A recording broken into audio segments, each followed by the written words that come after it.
Cool. Hey, everybody. My name is John Poehler. Welcome to the Bipolar podcast. I'm here with Oliver. My name is John. And yeah, Oliver, I'd love to hear if you could explain to everybody your background and how you dealt with bipolar disorder, your kind of story. Yeah, well, my background is, I was very lucky. I got great parents. I was brought up in Scotland, in the countryside, very sort of beautiful places. Got very, very manic when I was 17, just before my final year exams. Ended up in a mental hospital in Edinburgh, having become completely sort of delusional and psychotic and manic, and then was kind of, the doctors tried to sort of stabilize me, but the drugs I was given took me very far down. I then spent the next probably 2.5 years just trying to kind of get stable, trying to discover whether I needed medication or not, and what medication, whatever, which was not a lot of fun. But long story short, I got stable on lithium. And although I had my disadvantages with it, it allowed me to live a really good life for about 15 years. And I worked as a trader in London, which was probably a completely inappropriate job for someone with bipolar. It's very stressful. But it was interesting in many ways. Yeah. It didn't suit me. I quit. I then learned to meditate. And that's been a big part of my journey with bipolar, has been the Shai's Ascension meditation that I practice. Gosh, it's such a long story. I'm just going to say it short. Basically, I've been well for the last 7 years, which is fantastic. And I think we're going to talk about the things that have helped me and John on this podcast. Yeah. Oh, that sounds awesome, Oliver. Because I think we're in such we're at a similar point in our lives, because I'm the same way. I've gotten to a point of stability the past like 6-7 years, where I feel like I can manage better. So I won't go into my story as much, because if you want to know more about my history, you can listen to some of the past episodes. But like Oliver, it's been a journey for me. I was diagnosed back in 1999 after a huge, just an intense manic episode with psychosis and delusions and the whole gamut. And I spent so many years trying to fine tune my medications. It took like 10 years for me to figure out finally this is the set of meds, because like we're going to start talking about here, the medication for me at least too has been very, very helpful. But just to give you just a little bit background about me, I'm the president of the Bipolar Battle Incorporated, which is a nonprofit now. We just turned it into a nonprofit last fall, because I founded the Bipolar Battle blog in 2017 and published my book, This War Within My Mind, back in 2020. And I just started my own publishing company called JP Publisher. But Oliver, I'd love for you to tell the audience about your book. My book is called Befriending Bipolar, A Patient's Perspective. And it's my story, my journey with bipolar, and what I've discovered, what works for me, what doesn't work for me, the way bipolar has affected my relationships, my career possibilities, my health. It's really a way of just educating people more about bipolar, but through my experiences. I like to, when I write and when I talk, I like to keep things to what I've experienced, rather than sort of generalize about bipolar or people in general. Because one thing I've seen is that bipolar and mental issues, they affect everyone individually. And although there are commonalities in the way we experience these challenges, everyone seems to have to find their own way. And whilst we can get inspiration from others and we can get ideas from others, we kind of have to do our own journey. Yes, I totally agree with you. That's the way I am with all of my advocating online and so forth, is that we're also individuals. I mean, even down to the medications, you can take a medication and I can take the same one and we can have completely different results and different side effects and how it impacts us. And then different cocktails of meds together will be completely different. And like you said, it's our own journey. And like you, I talk from my own journey as well and make sure everyone knows, like, this is my experience. I'm talking from my own journey. And I think that's really important for like you and for me and anybody else out there, is to share our stories, what works for us and what doesn't, because we do have the same illness, but our symptomology can be completely different. Not everybody that has bipolar, they don't all experience delusions, psychosis, and so forth. And I think together today, we want to talk about ways to live your best life, your most fulfilling life. And I'd love for you to start out, Oliver. Cool. Well, I think the one thing that has had a massive effect on my stability, well, there's two things. There's lithium that I take, and there's meditation. So there's medication and meditation. That's going to be really difficult. Long story short, with lithium, I get a lot of side effects. It's not like this amazing sort of wonder drug that just, does everything, stabilizes me, and I can do whatever I want. I do have a lot of side effects. I get headaches. I get very tired. I have a lot of problems using my brain and doing simple mathematics and organizing things and stuff like that. But it has stopped me being really sick. And that is kind of not to be discounted. So the severe depressions and the severe manias that I haven't ever had them when I've been on lithium. And so that's obviously important to remember. But so that's kind of me putting the medication in there. People have different relationships with medication. It's a very emotive subject. Some people are extremely anti, some people are extremely pro. I think both views are potentially irresponsible. I think in general, one has to just try and find one's way and be open to medication. And if you have support from doctors, whatever, trying no medication too, if that's what people want to try. But I feel this very, very dogmatic approach that quite a few people have to medication. It's almost like the approach people have to vaccines. It's like they sort of feel they have to go one way or the other in a really strong way. And I don't think, I think the middle way really is what it's about, because if we're more relaxed in our approach, if we're more open in our approach, then it's kind of easier to find solutions than if we just dig ourselves in a corner. And so that's the medication bit. Talking about the meditation, I can only really talk about the meditation I practice because it's very unique. It's a form of meditation that takes people to this sort of stillness that they can experience within, this kind of aliveness or presence or awareness. And after a period of time, we start to see the habits in our mind that causes a lot of pain and a lot of emotional suffering. Mm-hmm. Now, I don't necessarily think that meditation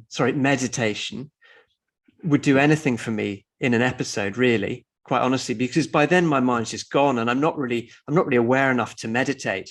But in the long periods when I'm well, it's allowed me to become a really very peaceful, generally happy person. And that's something that I don't see a lot of in the world, let alone in the bipolar world. So really, I'm a big advocate for it. But I also think that an individual you have to be drawn to it if you want to do it. Like, I'm not one of these people who would want to pressure people into meditating. It's much more that this has really worked for me. I'm suited to it. It's suited to me. And thank God, because I feel that I'm a very happy, peaceful person because of it. Yeah, I see. I'm totally on board with you with the medication and meditation. I think, like you were saying about medication, there is such a black and white look of a perspective on. You have the anti-psychiatry movement, which is, no meds, no any sort of psychiatric intervention. And then there's the other, like you said, you have to. And what I found, I don't know if you found this too, but actually living with bipolar disorder, it's so interesting because you and I have this illness where it is severe mania, severe depression. We have these extremes, But I feel like after going through and experiencing these extremes, it's opened my mind up more to finding the gray area. So, like with medication, I've tried medication just that and without. And I found, like with my own journey, is the medication helps me get into a spot where I can function and I can manage.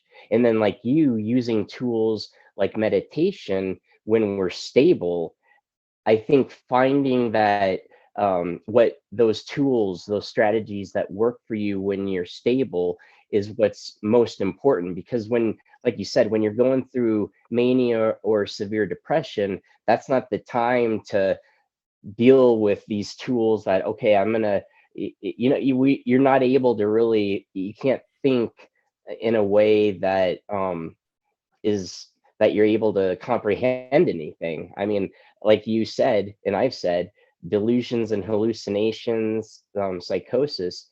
I mean, the last thing on your mind is, okay, I need to be meditating or whatnot. And for me, finding, like with my medication regimen, I'm at the point where, yes, I know I'm gonna have to stay on meds my whole life, but that's that's my journey. And what I used to be on like 15 different medications, and that was just way overboard.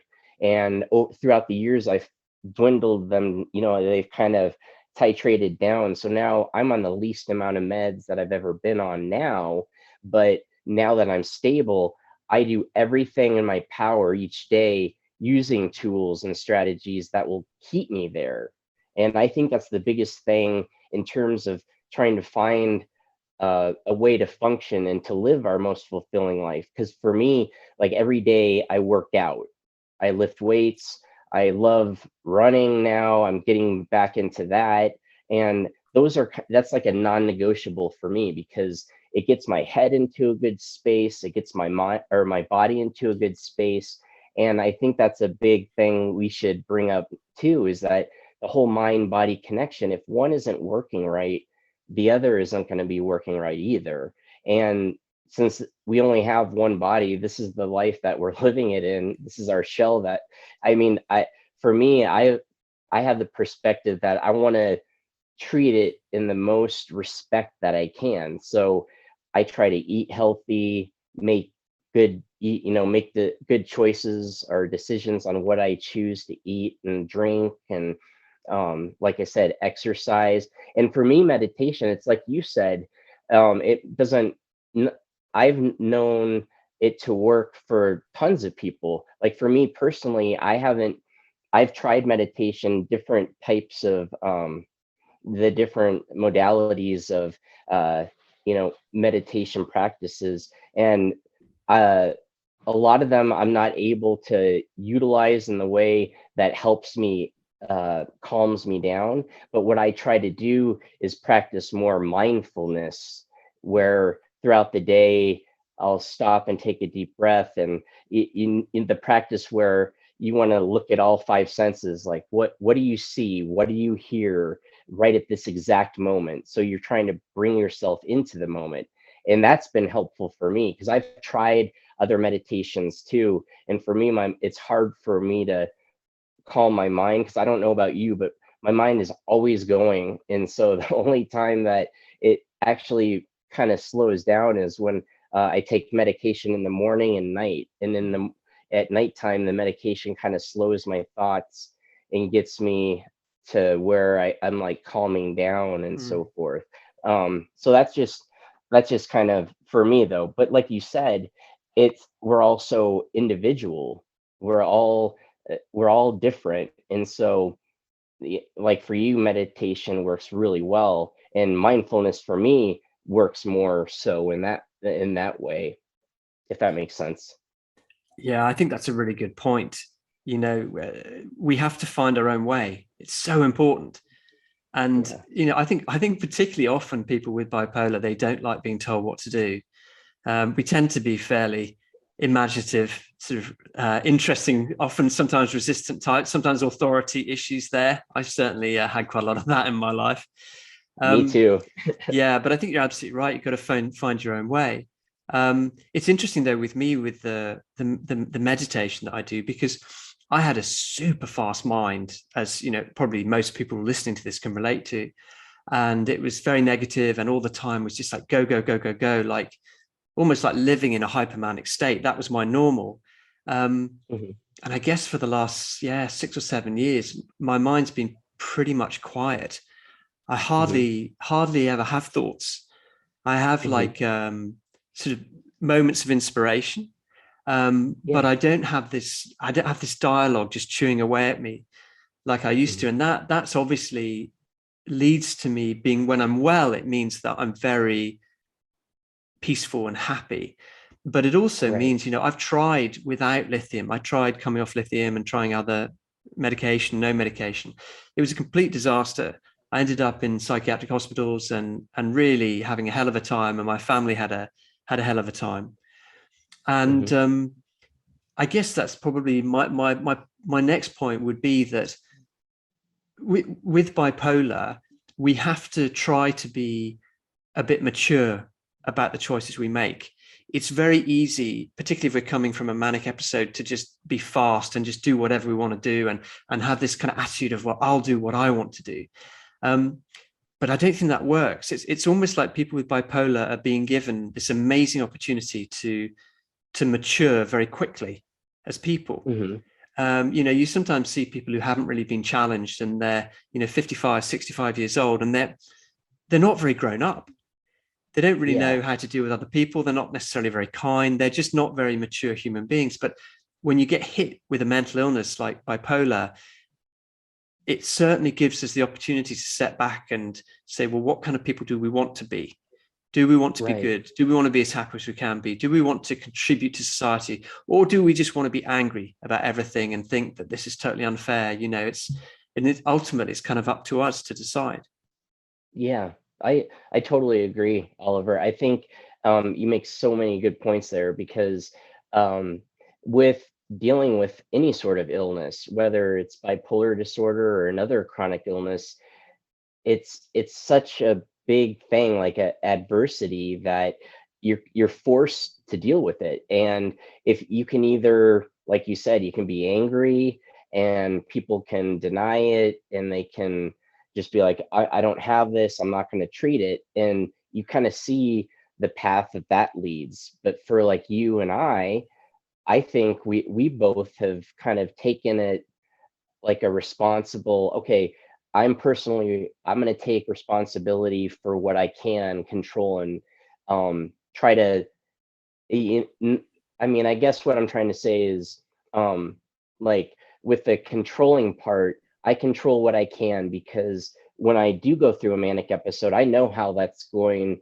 to impact my loved ones and a major depressive episode. And so for me, it's very important. I have two kids and I'm married.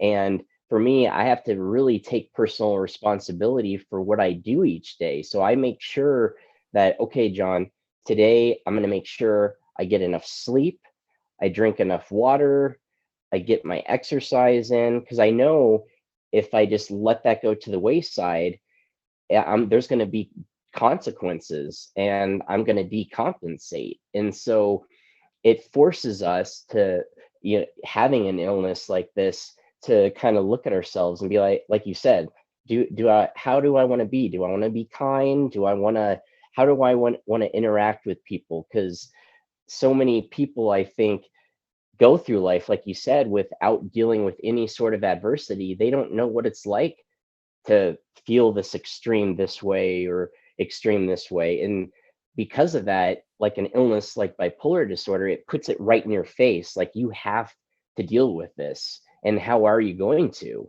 And I think for you and we've done a great job of, okay, we're going to take steps, we're going to take action, and we're not just going to take action, but healthy action. The things that we do are going to have a positive impact on ourselves so we can how we're going to interact with those around us, because like you said too about, do I want to be a contributing member to society? Like for me, my bipolar is so severe that I could easily just say, okay, I want everybody else to kind of take care of me. I want, society, whatever, but that's not what I want to do. I want to help others. I want to use what I've learned to help others so they can live the life that they want to, because I know you can do it. So I hope that all makes sense. Sometimes I feel like I'm just like rambling around and stuff, but No, that made perfect sense. Perfect sense. okay, It was great. cool. Right on. Because what are some other strategies that you have found that have been helpful for you? Because like what on a daily basis, kind of, why don't you tell us about your routine and what you found helpful and how you came to that point of the routine that you're in now that's been so healthy for you? Yeah. Well, I think I'm still working on my routine. And I think I only really started taking a sensible approach to bipolar about 7 years ago, actually. I think before then I was in denial, or mainly denial, bit of resentment, a bit of anger. But so for me, it took me a while to get to space where I could do all the things that I'm suggesting, But I guess for me, my daily routine is, I try and sleep as well as I can. I sometimes use melatonin, just the little, they're really nice little drops, actually. They work well. Little tablets, they work well for me. No real side effects there. If it's like 2 a.m. and I'm not asleep, or I've woken up, then I usually take like a heavier sleeping pill, like a pharmacy, sleeping pill that I need a prescription for. Oh yeah. Again, I don't mind doing that, because you get this in the morning, I sometimes feel a bit grumpy or get a little bit of a headache, but I figured out the kind of the least amount I can take that still works. So that minimizes the side effects. So that's kind of useful. Right. And also it's nice to have kind of like a rule in my head for this, so that I don't just lie in bed wondering whether I should take a pill or not, for hours and hours. So my basically rule is that if I can't get to sleep within, say, an hour or so of head on the pillow, then I would take one of those strong ones. And if I can't get to sleep within even 20 minutes of, then I just take a melatonin. So I take them most nights. So that's cool, because if I have like 2 really bad nights sleep, then I can start hallucinating and getting a bit weird. So I want to avoid that. But, I try to just live in the moment and just do one thing at a time, which I don't always manage, but I try. And I guess one of the things that's very important to me, that will be interesting to see what your listeners think of this, because the whole sort of bipolar world can be all very serious. I think humor is massively important. So I watch a lot of comedy. I'm very good at laughing at myself and laughing at the fact that I'm mentally ill. I wouldn't expect anyone to laugh at being mentally ill when they were mentally ill, but I think that when we're stable, it's very good to have a bit of humor around the whole thing, and that just kind of takes the edge off it. I think there are too many people who take bipolar too personally, and they build up this identity of this broken person who's really unfortunate and in this terrible situation, this terrible illness, and it makes them far more serious and limited than they need to be. Whereas if we can laugh about it and have a joke with our family about how weird we are, or I'm the nutcase in the family, whatever, all these rather unpolitically correct things, I think it's extremely healthy, actually. Well, it's so interesting you say that, because I'm the same way. I always am joking around with my wife, and we're always trying to make each other laugh, because like you said, it's bipolar disorder, any mental illness in life in general, is so serious. There's so much going on. And if you can laugh about it, if you look at, I had a gentleman on my show, Tristan Miller, and he is a comedian, and I love the fact using comedy to, it breaks the ice of all the craziness that we have to deal with. So I think that's awesome. I'm on the same page with you with humor. Because something I was just thinking about too, just talking about our routines and what's helpful. One of the things I've found, not just with myself, but with all the people I've spoken with through the years, is that it seems like with the mental illness, the basic Milo's hierarchy, I think it is, Maslow's where hierarchy of needs. yeah, Maslow, yeah. And so, like, at the basic level, it seems like things go to the wayside for us, because the last thing you're going to be thinking about when you're going through an episode is, oh, what food should I eat? Should I take a shower? Should I brush my teeth? I mean, when you're depressed, the last thing you really want to do is even get out of bed. And Yeah. so once we're stable, focusing on those basic things will help us, I believe, or it's been helpful for me at least, is to get back to a better, uh, stable, a better level of stability. So, I mean, do you find that too? Yeah, I mean, I think you bring it up a very good point, because whenever we talk about bipolar, it's almost like we should almost have sort of two different sort of conversations. One talking about when we're we're ill, maybe we're in hospital, or maybe we're very depressed or very manic or hypomanic, whatever. And there are certain rules that apply to most people then, and most of those Right. rules would be, get help, get professional help, try and get your support from your loved ones, family, whatever it is. And it's almost like it's an emergency situation. It's not a situation where people can sort of try to be positive or anything like that. It's more like just get help. And then you've got the other side of bipolar, which is when the person with bipolar is balanced and okay. And that's really where I think there's a lot of room for experimentation and trying to find the things that really light us up, because there's no reason why someone with bipolar can't live a very happy, fulfilling life. But in order to do that, it's probably going to be tougher for them than someone who hasn't got bipolar. And that's something we just kind of have to accept. But it doesn't mean it can't be done. And I think looking at our attitude is perhaps one of the most important things. And again, you don't look at your attitude when you're really depressed or ill. That's just, you're just trying to survive. You're going to get through it. But when you're here, we can look at our attitude. And things like, for me, I mean, in my book, I talk about a lot of ways to sort of, I support myself, and you do the same in your book. And one of the sort of, I guess, I think it's one of the best ways is to give to other people, and also to practice being kind, and also to try and find some kind of purpose in life. It doesn't need to be a massive purpose. You don't need to come here to save the world or whatever. That's particularly dodgy if we're from bipolar. But just to having the purpose, like, I want to be a good person. I want to be a kind person. I want to make a difference to someone every week, whatever it is. And to start playing with sort of these sort of attitude things, because I think that once we start to shift our attitude, it's easier then to kind of implement or solidify the other things.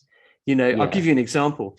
If someone is quite naturally quite sedate or lazy, and they don't like exercise, but they kind of know that going to the gym is good for them, or walking in the woods is good for them. If they just try to force themselves to walk to the woods and go to the gym, they'll probably keep failing and just give up. Why bother? But if they look at their attitude and what's behind it, and why am I not doing this, and why am I being self-destructive? Is there something else I'd rather do, that can help me? Then they can find a solution that then enables the action to be so much easier. So looking at the way we view life can be very helpful, I think. I totally agree with you, Oliver. I think that's one of the things too. Like I preach a lot, is that taking action in, like I've already mentioned, taking personal responsibility, what we can do, what we can control. Because like you said, when we're going through a mood episode, that's when we're in crisis. That's when we're just trying to survive. And that's not a good time to sit and try to reflect on, oh, who am I? Or, how do I want to be? It's that the time that when you're stable, if you can if you can find those strategies, those tools, I found for me, those episodes have been less and less in terms of their frequency and their intensity. Because I'm at the point now where I just experience the kind of, the general ups and downs that everybody experiences. I'm not always feeling the extreme high, the extreme dip. And so during this time that I'm stable, I do all these things, and I found that being healthy, doing, like you said, with your attitude at that time, it has such a huge impact on just not yourself, but those around you. Because you know how it is when you're around somebody who's always pessimistic and like, oh, woe is me. I'm the victim. Life always throws these horrible things at me. And if you actually, one of the things I like to do is just take a second when you wake up in the morning and right before you go to bed and think in your mind, what are 5 things you're grateful for? Instead of saying, oh man, I wish I had this. This stinks. It sucks, the situation I'm in. Hey, I'm grateful I have a roof over my head right now. I've been in a spot where I haven't had a place to live. You had to, crash on somebody's couch. I'm grateful for my kids, my wife, my pets, that I'm able to get up and take care of them and walk them. And I have the energy to do that. And I'm keeping things under control. It's just a matter of, if you start practicing those daily, just finding those things each day that you're grateful for and putting it in the just practice of, okay, I'm grateful for X, Y, and Z. And you do that each day, over time, you just automatically start thinking that way. And it's going to have a positive impact on your mood, your mind, and your body. Because you know how it is when you're around somebody who's negative, it just feels like you get the energy sucked out of you, they take it. And so yeah, no, I'm totally on the same page as you. So yeah. But I'm trying to think. I think one of the things that, I mean, trying to find our most like living our a most fulfilling life when you have a mental illness, like you said, it is attitude. And finding using comedy to help the humor in our daily lives, I think that's huge. And I think finding a way, though, that we can get stable it has to be number one, after just accepting that we even have this. Because if you don't accept that you have an illness, you're not going to do anything special to treat it. But if you know, okay, I do have bipolar disorder, I need to take steps to make myself healthy, to treat it, you can totally do that. Because I'm such a huge believer that everybody can manage it. If you can find the right treatment, you can successfully manage it. And like you said, when we spoke about at the beginning, it's not the same for everybody. So finding what works for you, your truth, is what's going to help you get to that point where you can live the life that you want to. It's just a matter of finding those tools, those strategies to get to the point where you are stable. I mean, does that make sense? Yeah, it makes absolute sense. I find a lot of comfort in the way I sort of view life on the kind of the biggest scale. And what I'm about to say, you might relate to it, listeners, and you might not, but it's just how I see the world. But I don't believe that we are born to be a successful doctor or a amazing businessman or woman, or to be like a great athlete, or even to be like a good parent. I believe that the primary reason we're born is to grow. And when I say growing, I mean to become more loving, more kind, more wise, more accepting of life. And this kind of primary reason, it doesn't exclude the other reasons. So everything else I said about the doctor and family and whatever, those can be very much valid parts of life. But I think the primary reason is for us to grow as individuals. And when you look at something like bipolar and you're not in an episode, it's an amazing opportunity to grow. It's an incredible opportunity to force us to find peace and to find some kind of balance in a world that is pretty far from balanced at the moment. And, there are a lot of people in the world who live at 100 miles an hour, almost hypomanic. Maybe they are hypomanic, but they don't necessarily ever have to address it. Whereas people with bipolar, we're given this incredible wake-up call where it's like, oh, I have to deal with this. At some point, we might not do that at the start. It took me about 15 years, but it kind of lands in us. It's like, we have to deal with this. And that's when we can really work on finding peace, or being a better person, or being kinder, or studying something that we're interested in. But and we have the opportunity to see that happiness isn't found in success. It's not. You find anyone who's fulfilled the highest success, whether it's a doctor or an athlete or whatever, or a parent, and there will be moments or maybe a couple of weeks where they feel really happy about it. You know, I've just won the medal, this is great. And then they go back to exactly what they were before. Right. And that doesn't mean that people shouldn't move towards a success. There's nothing wrong with that at all. But what it means is that it's really helpful to realize that success won't make us happy. Right. And I say that because for a lot of people with bipolar, they believe that they can't have traditional success. And actually, many of us can't.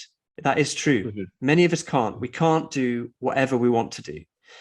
Funnily enough, actually, very few people can do whatever they want to do, but we're kind of a bit more limited like that. But what we can do is we can grow, and we can love, and we can be kind, and we can develop as individuals. And then when we die, it's like the trip to Earth may have had a lot of suffering in it, but it was worth it because we left a wiser person than we came in. And I think that's I think that makes to me it means life makes sense. When you look at life, it's just like we're here, we work, we die. It doesn't make sense. Yeah.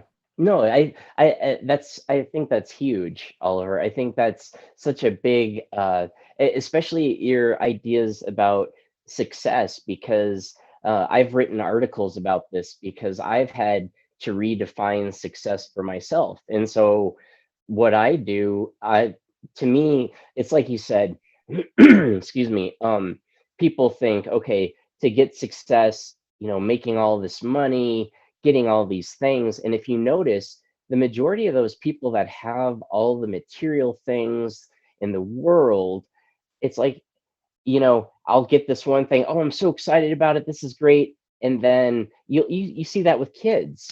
They'll say, oh, I want this. You give them this toy. And then a day or two later, they're like, they're on to the next thing. Oh, I want this now. The material things aren't what's going to make us happy. And I think, like you said, focusing on yourself and being the best version of yourself that you can, because the whole culture that we're in, again, I love all your points. Everything that you've said, totally resonates with me.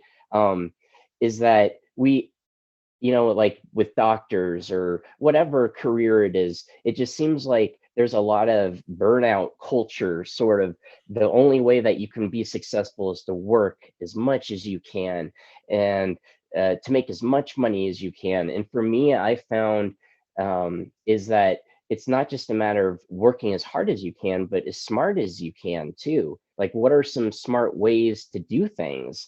You don't have it. I like to keep things as simple as possible in my world, because it is so complicated. All the issues, the struggles, the things going on, it's overwhelming. I actually, one of the things, I can't watch the news regularly anymore. I used to watch it and keep up to date with everything that's going on. And I know some people might say, well, gosh, then you're not knowledgeable about current events and what's going on. But for me, I'm extremely empathetic. And so I take on all that energy, and it can bring me down to the point where physically I'm getting sick. So that's just something that I found helpful is, okay, I'm not gonna watch the news, but I am gonna focus on the good things, because if we can focus on, like you said, I love just kind of challenging myself, like, okay, throughout the day, I want everybody that I walk by, I want to smile and say, hi, have a great day too.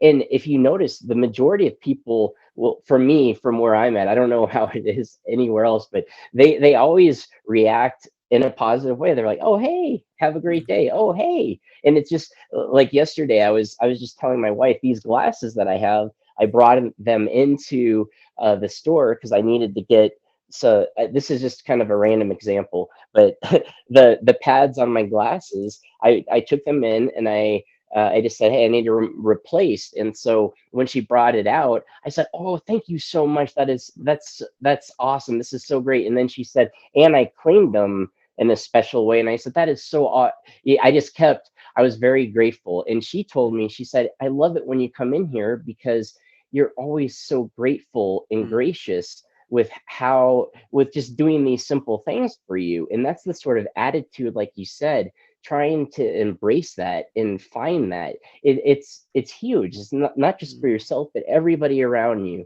It permeates into everybody else's lives and how it affects them too. So I really, I'm totally agree with all your points and totally on the same page. So yeah, I love it, Oliver. So it's great that you're spreading the joy. oh yeah, thanks. You too, man. I love hearing just all the good things, like because all these examples and these things that you're saying will help us lead a better life and make us a better human being overall. Yeah. So it's very interesting what you say about the news, because I've actually just made a video about it. I haven't put it out yet, but oh yeah. I decided not to watch the news for 2 weeks. And I noticed a few things. The first was that I was a bit addicted to the news. It was such an easy thing to go to. The second thing was that I've asked a few people why they watch the news, and I've been asked, and we all had the same reply, which you had too, which was, oh, I need to know what's going on in the world. I need to, stay, this kind of like responsible answer, and I kind of sat with that, and I thought, well, I don't ever do anything. I might see there's a war in Afghanistan. I don't go and help. I don't send them any money. I wouldn't even know who to send money to. I don't do anything. So that's a bit strange.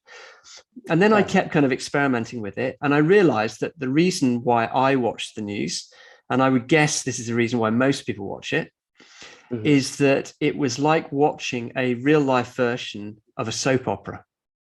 And the way it's presented and the way that these dramas happen, and they're usually fairly similar. If you watch the news from 15 years ago, it's pretty similar. It's about a war, it's about a disease, it's about the government doing something wrong, whatever, it's the same stuff. And I realized that I got this like negative emotional payoff, but it felt quite good. And like you said, I would also sometimes get a bit down if it was too heavy or whatever. And I thought, this isn't good.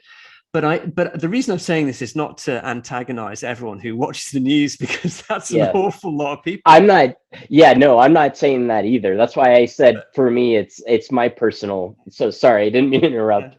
But the reason I'm saying it is because just to get people to think a little bit about it, because I found that when I didn't watch the news for 2 weeks, my mood was better. And I wasn't carrying around this kind of almost invisible worry about the world or something. And also the things I talked about were different, because rather than bringing up news stories to talk to with people, I would have to find something else. And it was inevitably more positive and more personal. So, I would challenge anyone to really have a look at why you watch the news. And and if you do have to watch it, do you have to watch as much? That would be my question. No. And I really want to say again, I'm not trying to say, like, if you watch the news, you're a bad person at all. I'm not, or anything like that. I'm not saying that at all. I want people to know, like, for me, that's been my experience about, it's been very helpful for me to not watch it. So no. You're a lot nicer than I am. No, you're just as nice, Oliver. But I'm trying to think, are there any other points that we could touch on about living a fulfilling life? I think we've hit some of the major points. So I don't know if there's, we could talk about it all day, of course, but. I think probably the most important thing is that for listeners, like when if you do decide to make a big change or try something new or whatever, it's hopefully you've got a doctor who you can just have a quick chat to, and who's kind of on board and is willing to reflect to you if they think it's a bad idea, basically. The reason I say that is it's not so that everyone sort of feels like, oh God, why do I have to check my doctor all the time? It's more that to have a healthy working relationship with another human being who's a professional just can be really helpful, because then we don't have to take a lot of the burden on ourselves. So if for example, I've done this ketogenic diet for 3 months, and I was doing it with a psychiatrist and a dietitian, and it felt incredibly good to have professionals with me rather than just try to figure out through a book. I don't even know if the person who wrote a book about it even knows what they're talking about. So I guess it's more from a perspective rather than, me being very sort of weak and pathetic and I always need to check with my doctor. It's more like it's great to try and build up some kind of working relationship where they can help us to be weller. Yeah. That I think that's another great point too. Like for me, the whole medical model of treatment is medication and therapy. And so for me, that's been very helpful. And having a doctor, a medical professional who monitors my meds, and then I have a therapist who helps me with the day-to-day things. And I'll see my therapist every other week. And having, like you said, a working relationship, a relationship with somebody else that you can bounce these ideas off of, and especially medication. I mean, I want to say too, if you're listening to this, never make a change with your medication unless you talk to your doctor or other medical professional who's monitoring your situation. You never want to do changes by yourself without them knowing. So I just want to make that disclaimer. So, but yeah, I totally lost my train of thought, but yeah. I think we've covered it pretty well. I think we have. Yeah, cool, awesome, Oliver. Well, thank you so much for joining me. I really appreciate it. It's been an absolute pleasure. You're a star. Thank you. Yeah, so are you. I love chatting with you. You're the best, man. Okay.